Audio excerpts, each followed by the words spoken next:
Halo semuanya, selamat datang di channel Zona 1 Hobi. Kali ini akan membahas manhwa dengan alur cerita penuh tragedi berdarah serta pertarungan yang menegangkan. Mengisahkan seorang anak bernama Jiho yang merupakan satu-satunya korban yang selamat dari pembunuhan berantai yang dilakukan oleh Kim Sim, sosok yang selalu mempermainkan mangsanya dalam kekejaman sebelum membunuhnya. Setelah Jiho hidup sebatang kara, kepribadiannya sebagai anak baik berubah menjadi psikopat dengan terus menghukum para manusia yang dianggapnya melakukan sesuatu yang salah.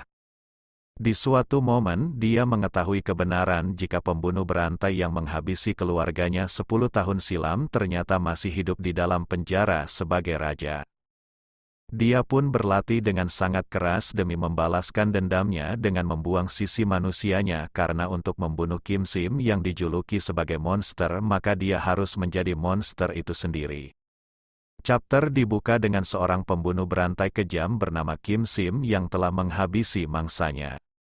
Di saat yang sama para detektif tiba di tempat tersebut dengan mengacungkan senjatanya.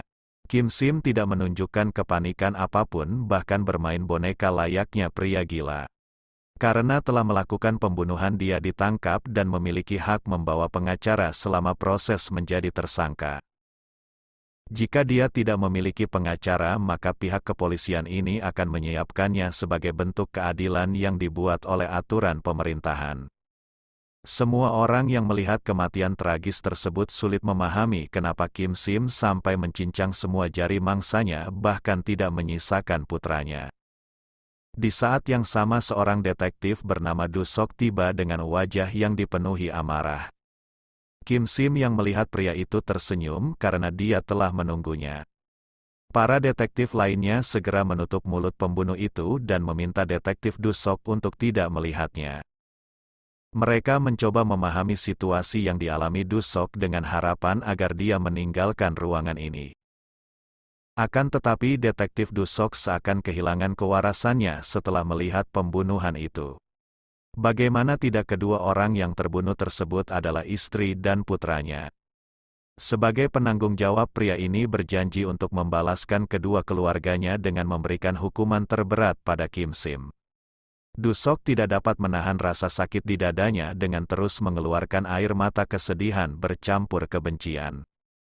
Saat rekannya mencoba memintanya keluar, dia melakukan aksi pemberontakan.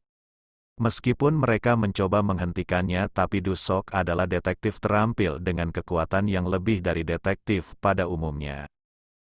Meskipun beberapa orang mencoba menghentikannya, tapi sosoknya bahkan tidak bergeming sedikitpun. Dia juga tidak segan untuk menghajar mereka jika tidak ingin menyingkir. Semua detektif di ruangan ini adalah orang terlatih, tapi kemampuan Du Sok berada di tingkatan yang berbeda. Saat seseorang ingin mencoba menghentikannya dengan senjata listrik, dia bergerak cepat menjadikan tubuh rekannya sebagai tameng. Di tengah pertarungan tersebut, sengatan pistol listrik mengenai wajahnya. Akan tetapi Du Sok tidak bergeming, bahkan menunjukkan sosoknya yang telah dikuasai amarah. Dia dengan cepat bergerak lalu mengincar leher rekannya untuk melumpuhkannya. Meskipun terkena pukulan tongkat besi, tapi dia masih bisa berdiri. Semua orang tidak berniat melukainya, tapi mereka terpaksa untuk menghentikan kegilaan Du Sok. Pemberontakannya tidak memiliki ujung, bahkan tidak segan melukai temannya sendiri. Pertarungan itu berlangsung singkat dan berakhir dengan detektif Du Sok yang mengalahkan semuanya. Hanya pria ini yang tersisa dan memperingatkan agar Du Sok berhenti, jika tidak dirinya terpaksa melumpuhkannya dengan tembakan. Diiringi tatapan mata serta urat di tubuhnya, Du Sok meminta pemimpin tim untuk melakukannya. Jika tidak ingin melakukannya, Du Sok meminta ketuanya untuk membunuh Kim Sim sekarang juga. Pria ini mengerti perasaan Du Sok, tapi tindakannya ini tidak sesuai dengan aturan. Diiringi kesedihan serta kebencian, Du Sok mempertanyakan kenapa ketuanya melindungi pembunuh seperti Kim Sim, padahal baik istri dan anaknya selalu baik padanya. Pria ini berteriak dan meminta Du Sok sadar karena dirinya adalah seorang detektif dan kedatangannya tidak untuk membalas dendam. Tidak peduli sampah seperti apa para pembunuh, tapi mereka tetap memiliki hak di depan hukum pengadilan. Namun Dusok tidak dapat menerima hal tersebut karena hukuman pemerintahan hanya membatasi pembunuh itu dengan penjara. Sambil menangis pria ini memberitahu jika Dusok dan dirinya tidak memiliki pilihan karena cara seperti itulah dunia bekerja. Dusok terus melangkahkan kakinya dan jika menjadi manusia berarti harus mematuhi hukum, maka dia memutuskan menjadi iblis. Karena tidak punya pilihan, ketua detektif itu terpaksa melesatkan tembakan ke salah satu kaki Dusok. Dia terus meneteskan air matanya sembari memohon agar sahabatnya berhenti. Namun kemarahan serta kebencian Dusok telah mencapai puncak nirwana dan dia hanya memiliki satu tujuan, yaitu membunuh Kim Sim. Dia terus berjalan dan selangkah lagi dirinya akan mendapatkan Kim Sim. Akan tetapi Dusok dihentikan oleh ketuanya dengan tembakan tepat ke tempurung lututnya.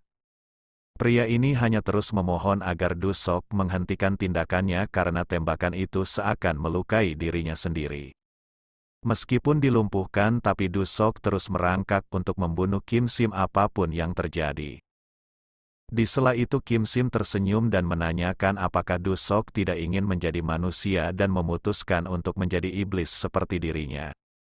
Tak hanya sampai di situ, tapi Kim Sim bahkan memanggil Dusok dengan sebutan ayah dan bangga padanya. Dusok berteriak dan menyebut Kim Sim adalah bajingan gila karena dia bukanlah ayahnya. Pembalasan dendam Dusok akhirnya terhentikan dan berakhir menjadi malam paling menyakitkan di seumur hidupnya. Setelah Kim Sim tertangkap, berita tentang dirinya mulai tersebar, di mana dia hanya memilih korban dengan keluarga yang memiliki anak. Kim Sim yang keluar dari kantor kepolisian akan menuju ke tempat kejadian dan menunjukkan adegan pembunuhannya.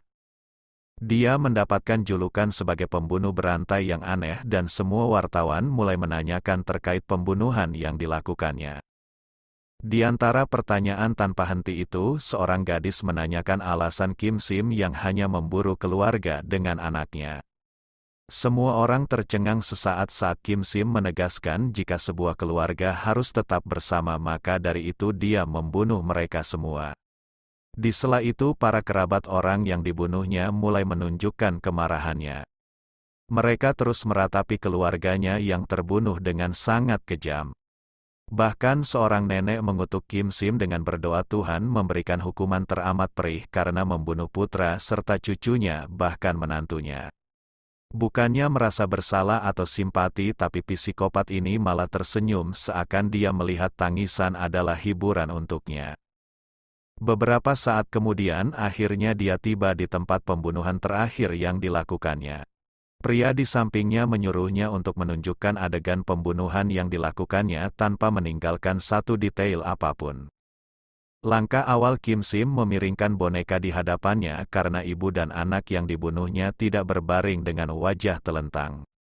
Dia menyebut posisi mangsanya dalam keadaan yang sangat menghangatkan dari sebuah keluarga. Dia menduga jika ibu dan anak itu tertidur setelah membaca buku cerita. Semua orang yang mendengar ungkapan tersebut mulai menampakkan wajah terharu atas pembunuhan ini. Saat Kim Sim menggembok pintu untuk mencegah mangsanya kabur, sang ibu terbangun. Dia mengira jika itu adalah suaminya yang pulang cepat, namun kehadiran orang tidak dikenal membuatnya ketakutan. Sebelum sempat berteriak meminta pertolongan, Kim Sim dengan cepat menutup mulutnya. Lalu dia mengancam membunuh anaknya terlebih dahulu jika berusaha berteriak maupun melawan. Kemudian Kim Sim mengunci anaknya di kamar mandi lalu mengikat ibunya agar tidak melarikan diri. Setelah itu dia menanyakan lagu kesukaan anaknya kepada wanita itu. Wanita itu menangis dan tidak mengerti maksud Kim Sim yang menanyakan lagu tersebut, bahkan dia bersedia memberikannya uang jika dia mau melepaskannya. Akan tetapi Kim Sim adalah seorang pembunuh berantai yang tidak terlalu peduli pada uang karena kesenangan sesungguhnya terletak pada mangsanya. Setelah mengetahui lagu kesukaan anak wanita itu, dia menyuruhnya untuk menyanyikan lagu tersebut dengan sempurna sampai akhir tanpa tersendat jika ingin anaknya selamat. Kemudian Kim Sim menggenggam tangan targetnya dengan sebuah pisau yang bergerigi. Kesenangannya terletak pada nyanyian tersebut yang terdengar sangat indah. Di mana Kim Sim mulai memutilasi tiap jari wanita itu saat lantunan nyanyian terdengar. Targetnya akan merasakan sakit yang luar biasa, tapi dia harus berjuang keras menyelesaikan nyanyian tersebut secara sempurna tanpa tersendat agar anaknya selamat. Di saat yang sama Dusok berada di bawah apartemennya dengan alat bantu yang menopang tubuhnya. Dia tidak dapat menahan kesedihannya karena tidak bisa melindungi istri dan anak tercintanya. Bahkan Dusok menggigit salah satu jarinya menunjukkan penyesalannya atas insiden tersebut. Beberapa saat kemudian Kim Sim tersenyum dan mengatakan kepada semua orang jika wanita yang dia cincang berhenti menyanyikan lagunya. Padahal anaknya hampir selamat jika dia melanjutkan nyanyiannya sampai akhir. Sementara itu Dusok yang baru saja memutuskan salah satu jarinya bersumpah dengan seluruh hidupnya. Di mana dia akan mengembalikan rasa sakit yang diderita istri dan anaknya sebelum mati kepada Kim Sim hingga ribuan kali lipat. Saat dalam persidangan hakim menegaskan jika kejahatan yang dilakukan oleh Kim Sim belum pernah terjadi dan sangat keji. Wajah datar Kim Sim membuat semua orang memahami jika dirinya tidak menunjukkan penyesalan apapun. Karena pembunuhan yang dilakukannya hanya didasari motif kesenangan sehingga membuat banyak nyawa melayang dan membuat keluarga yang ditinggalkan maupun publik berduka, maka dia dijatuhi hukuman mati. Para keluarga korban yang mendengar keputusan hakim berteriak penuh rasa puas karena bajingan di hadapannya sebentar lagi akan dikirim ke neraka. Kebanyakan keluarga korban merasa bersyukur karena arwah orang yang disayanginya pasti mendapatkan ketenangan pasca dendamnya terbalaskan. Di saat yang sama seorang pria tua memberi semangat kepada bocah di sampingnya karena dia merupakan salah satu korban Kim Sim. Bocah ini bernama Ji Ho dan dia mempertanyakan apakah pembunuh tersebut benar-benar akan mati. Diiringi wajah iba pria tua ini menegaskan jika Tuhan pasti menghukum pembunuh itu. Walaupun keputusan hakim adalah hukuman mati, tapi faktanya sejak tahun 1997 tidak ada satupun orang yang dihukum mati. Beberapa waktu kemudian terlihat seorang pria tua yang menemui seorang guru. Dia menanyakan apakah Ji Ho menyebabkan masalah di sekolah ini. Wali kelasnya tersenyum dan menegaskan jika Ji Ho adalah anak yang mendengarkan gurunya dengan baik. Akan tetapi ada kalanya dia menghajar para pembuli teman-temannya. Guru ini tertunduk karena kejadian ini adalah keempat kalinya. Di mana Ji Ho menaruh paku payung ke dalam sandal yang sering digunakan para pembuli padahal mereka tidak pernah bertengkar dengannya. Saat Ji Ho melihat para anak yang membuli orang lain, dia tidak menunjukkan emosi apapun. Tapi bukan berarti dia mengabaikannya dan menganggap hal yang disaksikannya adalah sesuatu yang salah. Setelah pertemuan pria tua itu selesai dengan gurunya, dia mendekati Ji Ho. Lalu menanyakan apakah teman-temannya menertawakannya karena dia seorang yatim piatu. Ji Ho tidak mendapatkan penghinaan atau gangguan apapun, tapi dia merasa anak-anak itu melakukan sesuatu yang salah. Pria tua ini pun menanyakan perlakuan salah apa yang dilakukan teman-temannya. Ji Ho memberitahu jika temannya mencuri pulpen anak lainnya.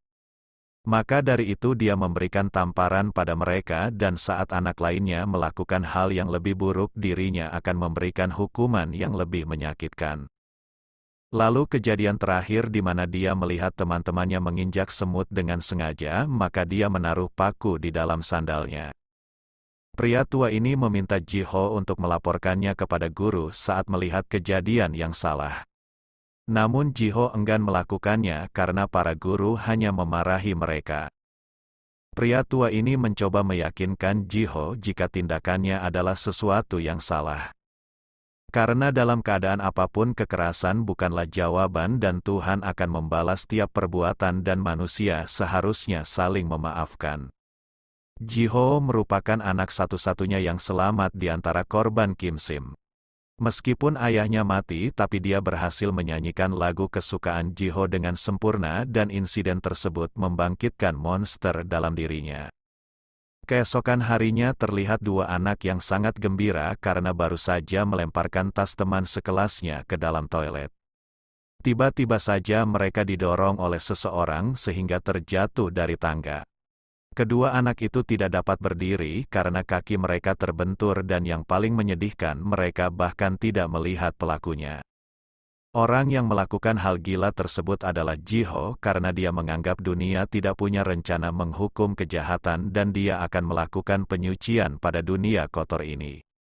Keesokan harinya kenakalan para siswa terus berlanjut di mana kali ini mereka meminta seorang nenek tua untuk membelikannya sebungkus rokok.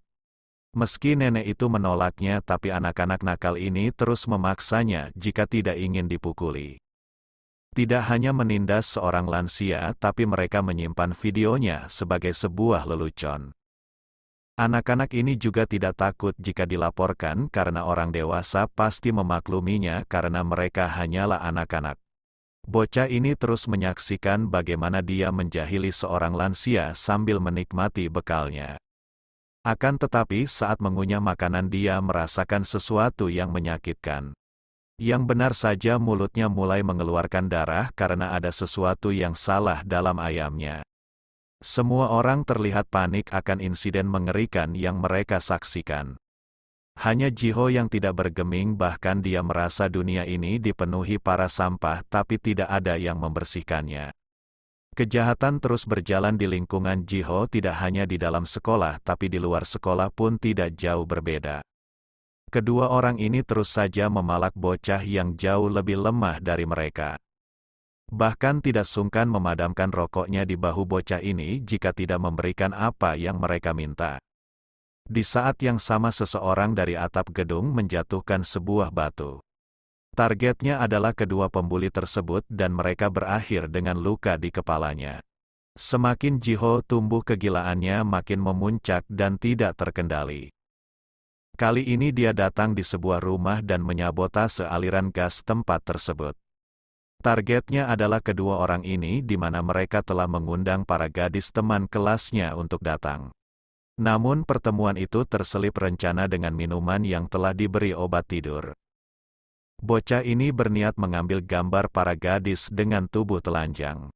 Hanya saja rencana tersebut telah gagal karena mereka tidak sadar hal mengerikan akan terjadi.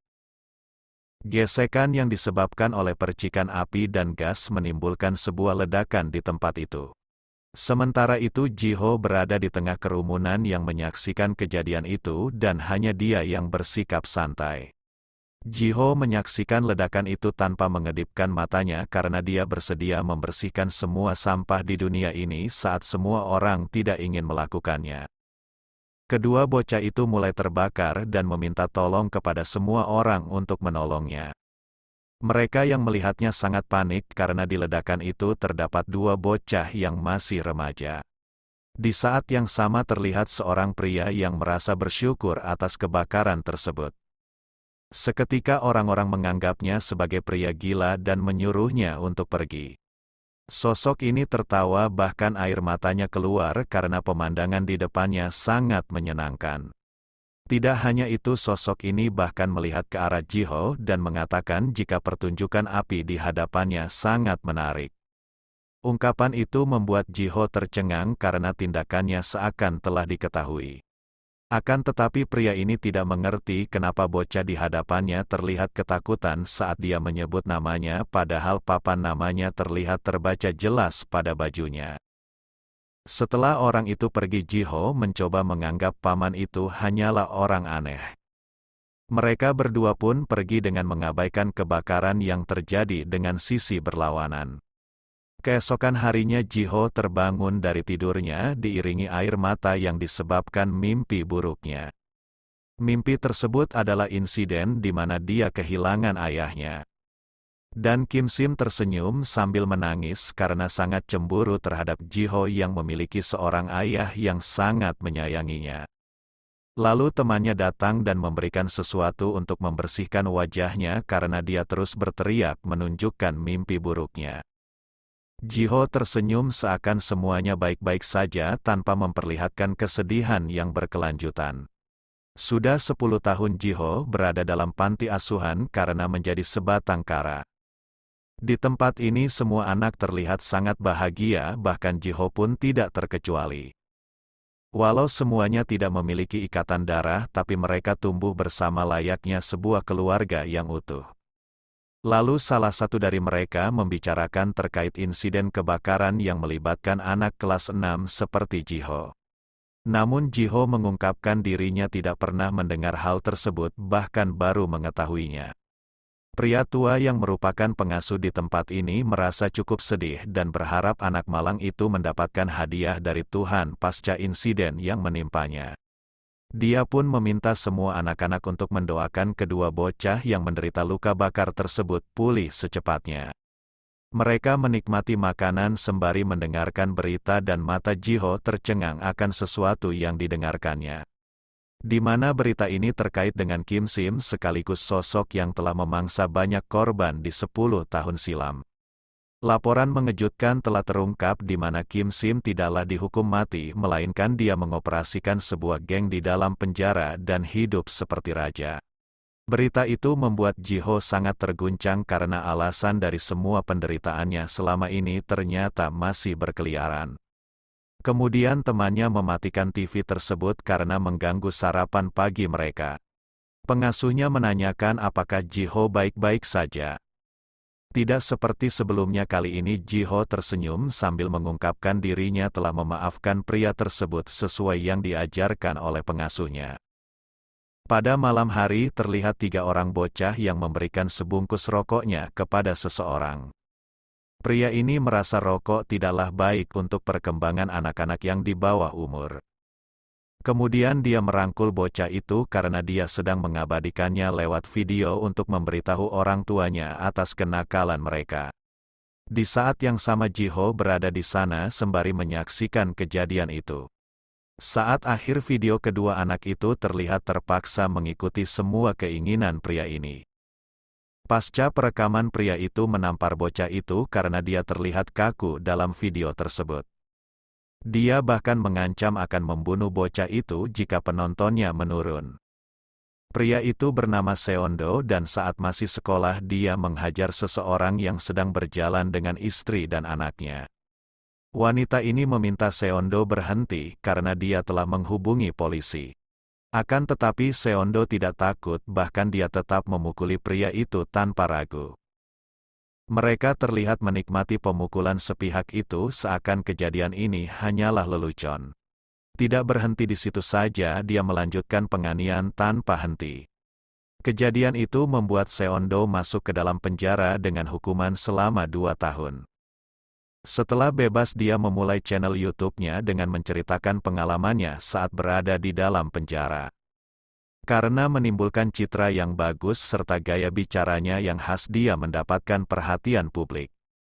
Jiho yang melihat perlakuan Seondo seketika menyimpulkan jika dia adalah sampah yang harus dibersihkan. Saat Seondo ingin pergi, dia dibuat kesal terhadap goresan pada mobilnya. Di saat yang sama seseorang tiba-tiba saja datang dan menyerang Seondo. Dia pun tersungkur tidak berdaya dan Jiho akan menghancurkan tulang belakangnya sehingga lumpuh. Jiho akan memastikan mereka yang melakukan kejahatan pasti merasakan penderitaan di sepanjang hidupnya. Namun hal tersebut tidaklah mudah karena saat menyerangnya Seondo berhasil menghindar. Melihat targetnya masih dalam keadaan baik-baik saja, dia kembali menyerang tanpa ragu. Hanya saja Seondo menerjangnya dan berhasil menumbangkan tubuh Jiho. Pria itu seketika mencekiknya karena bocah di hadapannya berani memukulinya menggunakan palu. Jiho yang enggan menyerah mencoba memukulnya, namun tinjunya sangatlah lemah. Dia pun mendapatkan pukulan telak dari Seondo tepat mencicipi wajahnya. Penglihatannya pun memudar karena efek pukulan itu sangat berat untuk ditanggung tubuh kecilnya. Saat hidupnya dalam bahaya, seseorang datang menolongnya dengan mencengkram titik Seondo sembari mencekiknya. Orang itu mengatakan meskipun Jiho berhasil melayangkan serangan saat Seondo lengah, tapi tetap saja tubuhnya terlalu besar. Maka dari itu pukulan sederhana dari tubuh lemahnya takkan memberikan dampak yang cukup untuk melumpuhkannya. Saat menghadapi musuh yang lebih besar seharusnya Ji-ho menargetkan titik vital musuhnya. Setelah itu langkah selanjutnya adalah memusatkan cekikan pada lehernya.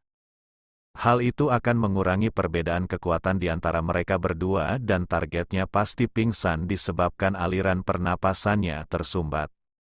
Ji-ho yang terluka hanya tercengang menyaksikan kejadian di hadapannya. Pria yang menolongnya tak berhenti di situ saja, di mana dia mengajarkan jika Ji-ho harus mencekiknya lebih dalam dan kuat sampai tubuh mereka menegang bahkan lemas tak berdaya. Saat targetnya dalam posisi ini, maka pria itu yakin Ji-ho pasti berhasil membunuh targetnya. Karena tidak peduli seberapa ganasnya seseorang, mereka pasti akan selalu bertemu dengan kematian. Walau sempat kebingungan, tapi Ji-ho segera bangkit sambil menabrak paman yang menolongnya. Alasan dari tindakan tersebut untuk menolong Seondo dari kematian. Dia terus memompa jantungnya agar kembali bernapas dengan baik. Paman itu terlihat bingung akan tindakan Ji-ho yang menyelamatkan mangsanya. Akan tetapi kenyataannya Ji-ho enggan menolongnya karena kematian bukanlah hukuman yang tepat. Dia berasumsi untuk membuat Seondo menderita sepanjang hidupnya tanpa bisa menggunakan anggota tubuhnya. Nyalinya benar-benar telah bagaikan iblis yang mendiami tubuh seorang bocah. Kemudian Ji-ho menanyakan siapa sosok paman di hadapannya. Pria ini menjawabnya jika dia adalah orang seperti Ji-ho yang datang untuk membantunya. Ji-ho mengungkapkan jika dia tidak membutuhkan siapapun untuk menghukum para penjahat. Paman ini menganggap Ji-ho bertahan sejauh ini karena dia beruntung padahal dirinya hanyalah bocah lemah. Jika terus seperti itu maka cepat atau lambat dia akan dikirim ke sisi ayahnya. Ucapan paman itu membuat Ji-ho tidak dapat menjaga ketenangannya dengan terus mempertanyakan siapa pria di depannya. Paman ini adalah Dusok, sosok detektif yang mencari Kim Sim karena telah kehilangan istri dan anaknya. Sembari memberi pelajaran kepada Ji-ho yang lancang padanya, dia mengatakan sosoknya mampu mengubah bocah lemah seperti dirinya menjadi tangguh. Dia juga menegaskan jika Ji-ho takkan bisa menjadi pahlawan saat dirinya terus lemah. Ji-ho tidak ingin bermain sebagai pahlawan dan jika paman di hadapannya benar-benar kuat, maka dia pasti bisa membunuh Kim Sim sendiri. Tanpa banyak bacot lagi pria ini menegaskan jika Ji-ho bersedia bergabung dengannya maka Kim Sim pasti terbunuh. Orang-orang yang hanya mendedikasikan hidupnya untuk membunuh Kim Sim telah berkumpul dan dia meminta Ji-ho untuk menjadi anak panah yang pembawa kematian. Paman ini akan menjadi busur dan Ji-ho sendirilah yang mengemban tugas sebagai anak panah untuk menghukum monster seperti Kim Sim. Untuk membuat hal itu menjadi kenyataan, paman ini bahkan bersedia mengirim Ji-ho ke dalam penjara untuk membunuh monster itu. Keesokan harinya luka di pipi Ji-ho membuat kedua temannya khawatir dan menduga jika dia dipukuli. Namun Ji-ho terlihat tak lebih dari bocah polos dengan mengungkapkan dirinya terjatuh dari tangga. Gadis ini meminta Ji-ho tidak sungkan memberitahunya jika dia dipukuli karena dirinya pasti akan menghajar orang-orang itu. Gadis ini bernama Seah dan dia meminta kedua temannya untuk menjaga toko bersamanya karena ibunya akan membayar mereka berdua. Namun Ji-ho terpaksa menolaknya karena dia memiliki janji dengan seseorang. Kedua temannya terus mengejek Ji-ho karena dia seakan memiliki teman baru sehingga mengabaikan mereka. Orang tua Seah menjalankan toko di dekat panti asuhan dan Taesop dan Ji-ho biasanya selalu bekerja paruh waktu di sana. Namun kali ini Ji-ho tidak ikut dan hanya menyapa mereka berdua sebelum pergi. Kedua temannya seketika bertindak konyol dan menyebut Ji-ho adalah seorang pengkhianat. Ji-ho terus tersenyum dan sangat ingin bergabung bersama mereka, tapi kali ini dia memiliki tujuan yang harus dirinya selesaikan. Dia pergi menuju ke sebuah pegunungan setelah paman yang ditemuinya memintanya untuk datang jika ingin membalaskan dendamnya pada Kim Sim. Di tengah perjalanan Ji-ho berhalusinasi dengan melihat ayahnya di belakang sebuah pohon. Untuk sesaat Ji-ho tercengang dan mempertanyakan apakah pembalasan dendamnya adalah hal yang diinginkan oleh ayahnya. Setelah sampai ke puncak dia menemukan sebuah tempat rahasia. Meski dia datang ke tempat ini untuk membunuh Kim Sim tapi Ji-ho tidak boleh lengah karena paman itu mungkin saja berbahaya. Jika merasa sesuatu yang salah Ji-ho bertekad untuk menyerang terlebih dahulu karena paman itu mengetahui tindakan yang dilakukannya selama ini. Beberapa saat kemudian paman itu datang dan memuji kerja Ji-ho yang menemukan tempat ini. Dia bahkan tidak lupa mengucapkan terima kasihnya karena bersedia datang menjawab panggilannya. Ruangan sempit ini akan menjadi tempat di mana bocah lemah seperti Ji-ho tumbuh menjadi monster. Semua kertas di dinding bukanlah sampah belaka melainkan kasus yang ditimbulkan oleh Kim Sim. Du-sok menemukan tempat ini saat masih dalam pasukan dan sekarang telah terbengkalai. Ji-ho cukup penasaran jati diri sebenarnya paman di hadapannya apakah dia hanya sekedar detektif. Du-sok memberitahu jika saat muda dia sebenarnya adalah seorang mata-mata. Langkah awal yang harus dilakukan Ji-ho hanya menjadi kuat dan Du-sok akan melatihnya. Tanpa peringatan dia menyerang Ji-ho tepat di tenggorokannya. Lalu mengungkapkan jika Kim Sim bukanlah pembunuh berantai biasa bahkan mampu membunuh 3 detektif terbaik dengan tangan kosong. Baginya anak panah yang lemah hanya akan membongkar posisi busurnya. Maka dari itu Ji-ho harus menjadi kuat jika tidak ingin mati konyol saat melawan monster seperti Kim Sim. Du-sok menegaskan hal yang harus dipahaminya jika baik Ji-ho dan dirinya hanyalah alat yang digunakan untuk balas dendam. Cekikan itu sangat menyiksa Ji-ho bahkan dia hampir kehilangan kesadarannya. Namun dia takkan kalah dengan mudah dan segera menggunakan pisau yang dibawanya. Du-sok terkesan pada Ji-ho yang datang dengan sebuah persiapan saat menemuinya. Tapi mengandalkan pisau takkan pernah membuat Kim Sim terbunuh. Sementara itu di sebuah penjara terlihat beberapa tahanan yang ketakutan meskipun mereka menggenggam senjata tajam. Ketakutan itu berasal dari Kim Sim yang mendapatkan rekan mereka bahkan telah menusuk salah satu matanya. Kim Sim tertawa karena orang-orang itu menerobos ke dalam ruangannya untuk membunuhnya tapi sekarang mereka menyuruhnya berhenti. Orang-orang ini meminta maaf karena telah lancang mengganggunya. Namun Kim Sim adalah seorang psikopat gila yang takkan segan melukai mangsanya dengan cara mengerikan. Dia tersenyum sembari meminta mereka tidak khawatir karena dia takkan membunuh rekannya. Dan hanya akan merusak lengan dan kaki serta matanya karena manusia akan baik-baik saja dengan menggunakan salah satu anggota tubuhnya. Meski mereka ingin menolong temannya tapi sosok Kim Sim bukanlah sesuatu yang dapat mereka atasi. Kemudian seseorang dengan tubuh besar datang dan meminta Kim Sim untuk bermain dengannya. Tanpa basa-basi lagi, dia melayangkan tinju terbaiknya tepat ke arah Kim Sim. Wajahnya terlihat remuk akan serangan telak yang seharusnya membuatnya tidak dapat bangkit kembali.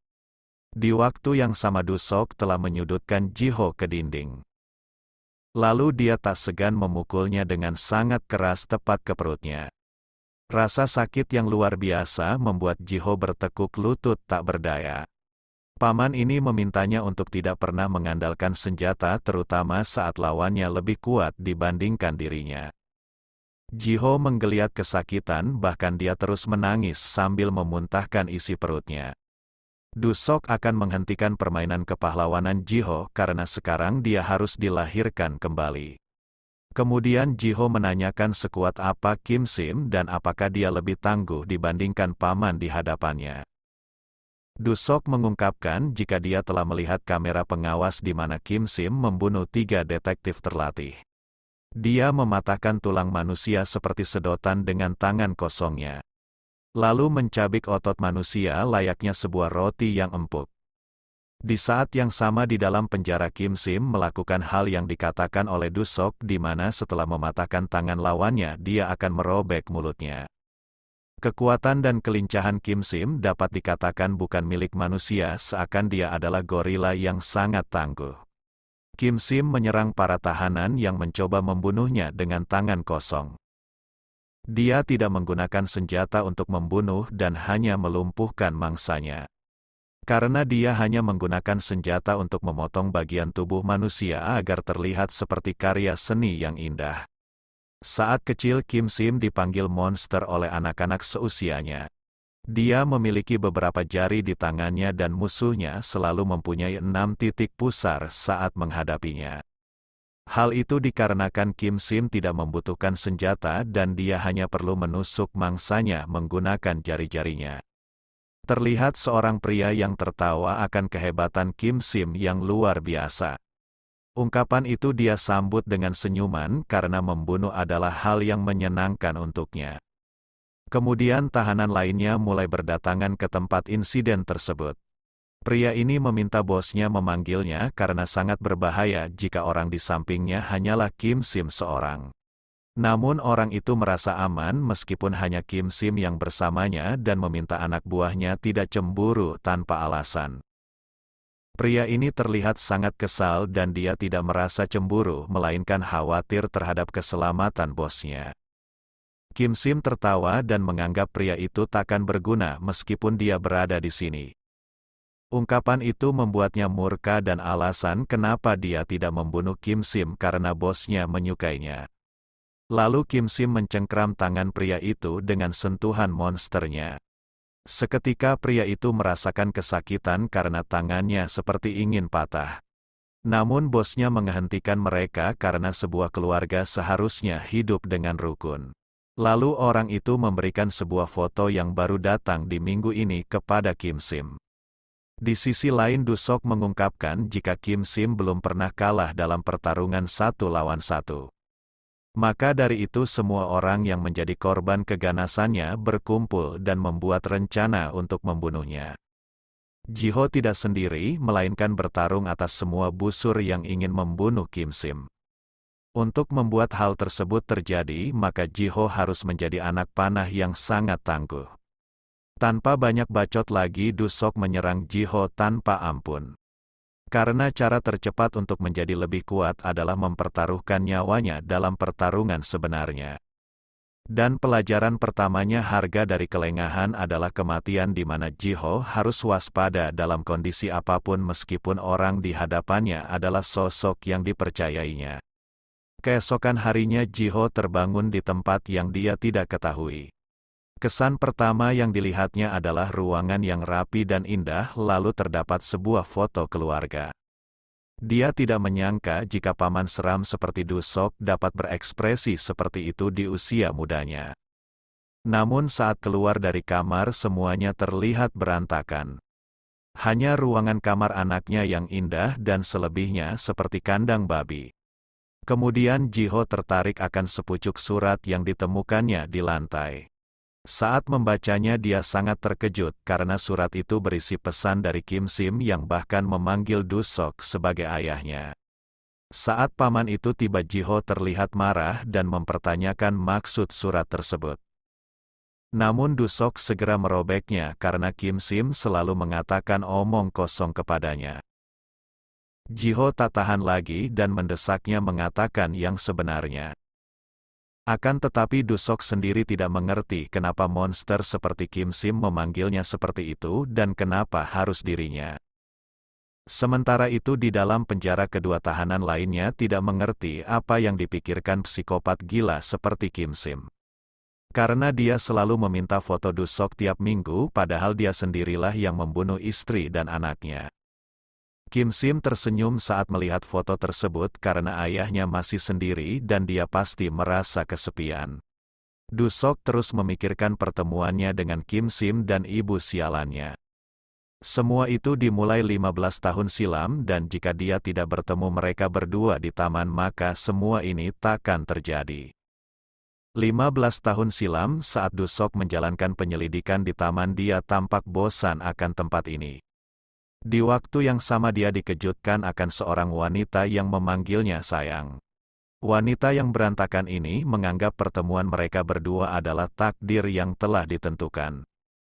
Dusok berusaha menjelaskan jika wanita itu tampaknya salah orang karena dia tidak mengenalnya. Wanita ini memperkenalkan dirinya sebagai Jin Sok sekaligus orang yang dicintainya untuk waktu yang lama. Bahkan dia memperkenalkan putra kesayangannya yaitu Kim Sim. Du Sok seketika marah karena wanita gila itu menyeret seorang anak ke dalam kebodohannya. Wanita ini meminta suaminya tidak berteriak karena hal itu membuatnya takut. Meski rekannya menenangkan agar dia tidak melayani wanita itu, tapi Du Sok sangat terganggu dipanggil sebagai suaminya.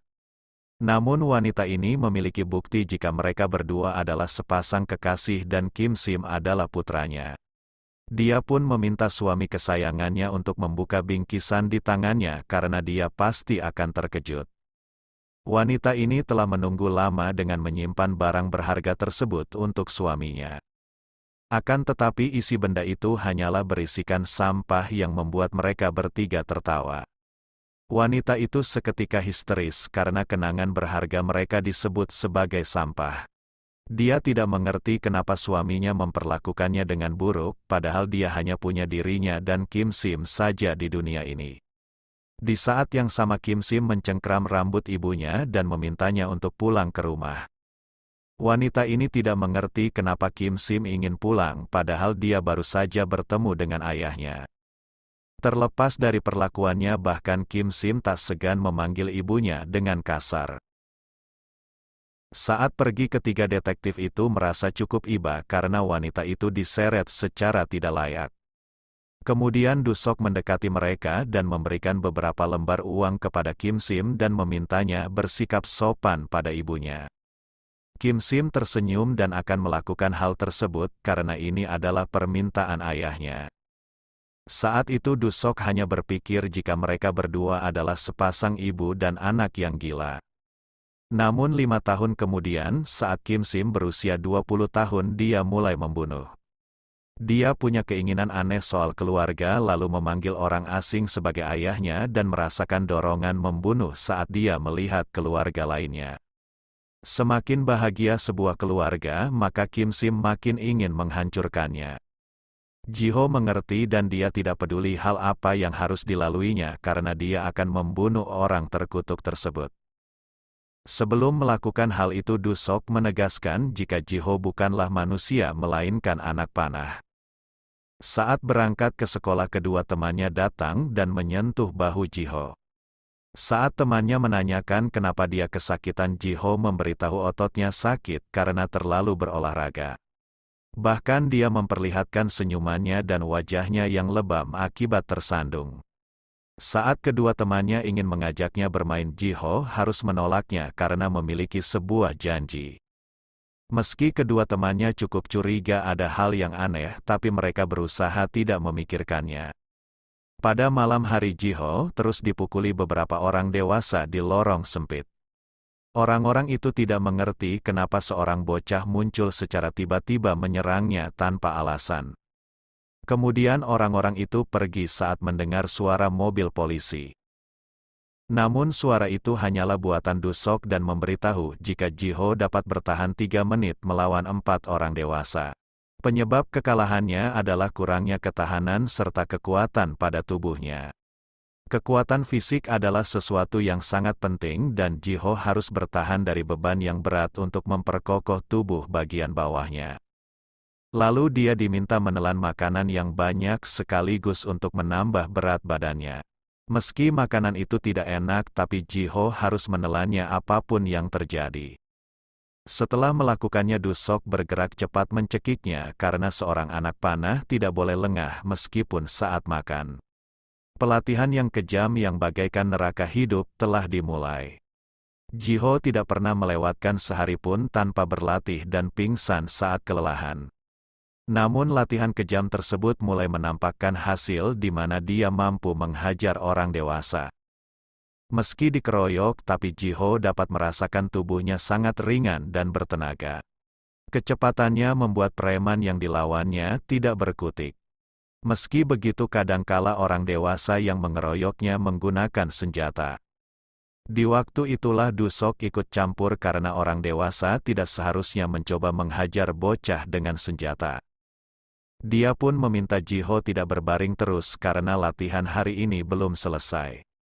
Jiho terus melatih tinjunya karena tangan manusia adalah senjata terbaik untuk menggantikan pisau dan palu bahkan kapak. Tangan Jiho tiap hari ditempa agar mampu melumpuhkan lawannya dalam sekali serangan.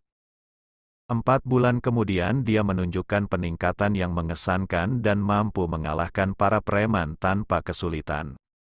Tak hanya itu, tubuh kecilnya memiliki kekuatan yang mampu membanting orang dewasa. Jiho juga memperlihatkan kekejaman brutal terhadap musuhnya tanpa ampun. Walau latihan yang dijalaninya sangat menyiksa, tapi semua itu demi mencapai pembalasan dendamnya. Dia juga tidak segan menerobos para gangster yang menggunakan senjata. Meski begitu, Jiho tanpa rasa takut menghadapi mereka dengan tangan kosongnya. Tiap tali yang dijadikan samsak tinju di pohon telah terputus akibat kegigihannya. Setiap malam Jiho terus menyusuri para gangster di kota untuk menguji kemampuannya. Karena latihan takkan lengkap tanpa praktek dalam pertarungan sesungguhnya. Jiho yang telah menjelma menjadi monster menghajar semua bajingan tanpa ampun. Meski dikerumuni oleh para gangster bersenjata, tapi dia tidak bergeming sedikitpun. Dusok yang terus mengawasi tiap pertarungan memuji Jiho karena tidak terlihat seperti manusia melainkan anak panah beracun. Tubuh kekarnya menunjukkan hasil latihannya selama ini dan dia benar-benar telah mendedikasikan hidupnya untuk pembalasan dendam. Kali ini target latihan samsak Jiho adalah pria ini yang merupakan pembunuh pekerja bar dan telah bebas karena mengaku gila setelah dipenjara selama beberapa tahun. Pria itu sangat terkejut saat melihat seseorang yang masuk ke tempatnya tanpa dia dapat menyadarinya. Sebelum Jiho membunuh, dia mengingatkan hal terpenting di mana musuhnya adalah pembunuh seperti Kim Sim yang melakukannya kepada orang tak berdosa. Jadi dia meminta Jiho agar tidak melihat mereka sebagai manusia melainkan sampah yang harus dihilangkan. Anak panah yang tidak bisa melakukan tugasnya dengan baik hanyalah produk cacat dan Jiho harus menjadi sosok yang sempurna. Pria itu mencengkram baju Jiho karena menganggapnya sebagai pencuri. Namun Jiho dapat dengan mudah mendapatkan lengannya dan selangkah lagi mematahkannya. Saat pria itu memberontak, Jiho melepaskan serangan tepat di tenggorokannya. Lalu Jiho menanyakan apakah dia merasakan sakit dan orang yang dibunuhnya pasti merasakan hal yang sama. Pria itu mengambil pisau dapur dan mengerti maksud kedatangan orang di hadapannya. Meskipun dihadapkan pada senjata, tapi Jiho tidak berhenti dan dia dapat dengan mudah merebut senjata orang itu. Bahkan dia bergerak cepat menerobosnya dengan sangat kuat hingga menghancurkan pintu. Jiho bahkan tidak segan menusuk pria itu untuk menyiksanya sebelum membunuhnya. Pria itu terus memohon agar Jiho mengampuninya karena hidupnya telah hancur dan dia juga telah menyesali perbuatannya itu. Akan tetapi Jiho tidak menganggap hancurnya hidup pria itu adalah hukuman yang tepat untuknya. Sampah yang membunuh orang tidak berdosa seharusnya tidak hidup dengan tubuh yang utuh. Dia terus memukulinya dan akan memberi kesakitan luar biasa sebelum membunuhnya. Di tengah kekejaman itu Jiho teralihkan pada sesuatu hingga dia menghentikan niat membunuhnya. Misi yang tidak terselesaikan tersebut membuat Dusok sangat marah dengan terus memukulinya. Dusok menganggap Jiho tidak gagal dalam misi dan hanya tidak mampu membunuh targetnya. Dia tidak mengerti kenapa Jiho mengambil keputusan yang bodoh padahal dia telah mempercayainya sebagai sang anak panah yang sempurna. Alasan kenapa Jiho tidak dapat membunuh pria itu adalah seorang anak berada di bawah ranjang. Anak itu terlihat sangat ketakutan dan berusaha untuk tidak bersuara. Meski begitu Dusok tidak dapat menerimanya karena jika Kim Sim menyandera anak-anak apakah Jiho akan melepaskannya. Jiho pasti akan membunuh Kim Sim tapi dia tidak setuju menjadi monster. Karena dia tidak bisa menjadi sosok seperti Kim Sim yang kehilangan rasa kemanusiaan dalam dirinya. Dusok memperingatkan jika Jiho takkan memiliki kesempatan membunuh Kim Sim jika dia tidak menjadi sepertinya.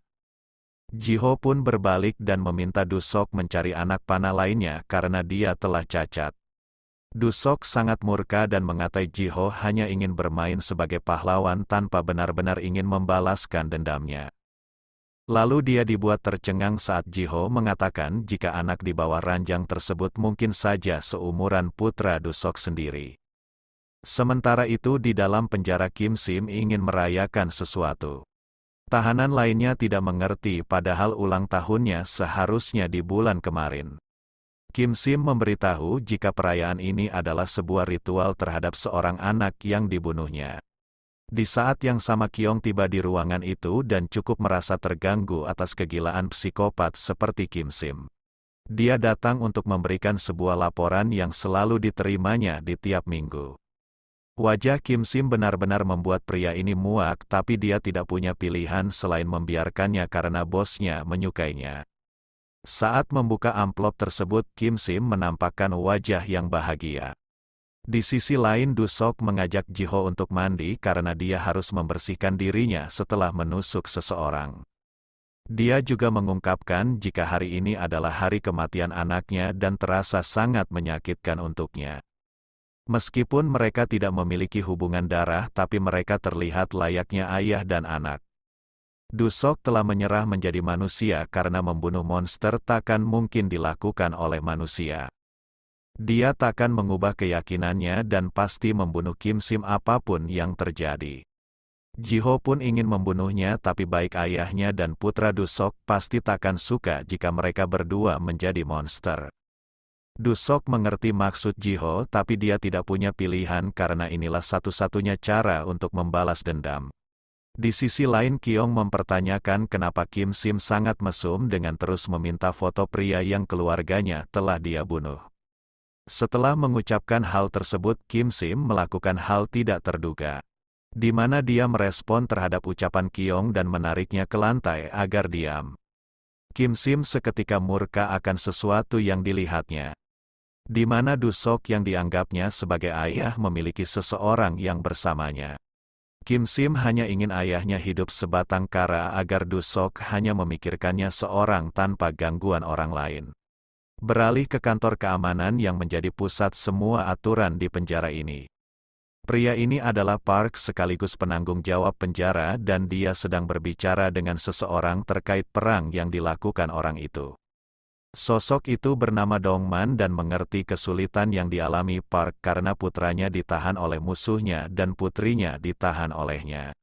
Polisi ini tidak dapat melawan dan hanya ingin mendengar suara putrinya. Dongman ragu jika Park takkan bisa menyelamatkan kedua anaknya. Maka dari itu dia seharusnya mengorbankan salah satunya dan memutuskan mendukungnya secara terang-terangan. 2 tahun lalu pemilik bisnis hotel kasino yang terkenal di dunia sekaligus pemimpin sindikat kejahatan yang dinamakan Utopia meninggal. Dengan tidak adanya pewaris yang ditunjuk membuat perang pecah dalam organisasi tersebut. Pria ini adalah Kang Yu dan dia merupakan musuh Dongman dalam memperebutkan kekuasaan. Tepat di hari kematian sang pemimpin tertinggi Utopia Dongman dikirim ke dalam penjara. Kang Yu tersenyum dan berharap Dongman waspada karena di dalam penjara sangatlah berbahaya. Namun Dongman merasa orang yang harus berhati-hati adalah Kang Yu karena dunia luar lebih kacau dibandingkan penjara. Sejak saat itu pembunuh terus mengintai Dongman dan dia terus bertahan karena persaingan perebutan kekuasaan takkan berakhir tanpa kematian salah satu dari mereka berdua. Di saat yang sama percakapan mereka terganggu akan suara ribut di luar ruangan. Orang itu adalah Kim Sim yang menerobos masuk meskipun para anak buah Dongman berusaha mencegahnya. Kemudian sosok yang menguasai penjara ini menanyakan maksud tindakan Kim Sim yang menerobos masuk. Kim Sim terus melindungi Dongman dari para pembunuh sebagai gantinya dia harus membuat ayahnya sendirian selamanya. Dongman membenarkan hal tersebut dan menanyakan apa masalahnya. Kim Sim kehilangan kesabarannya karena melihat jika ayahnya bersama dengan seseorang. Setelah melihatnya Dongman merasa jika orang itu kebetulan jalan bersamanya. Akan tetapi Kim Sim tidak merasa begitu dan meminta Dongman untuk membuat ayahnya sendiri lagi jika tidak ingin merasakan kemurkaannya.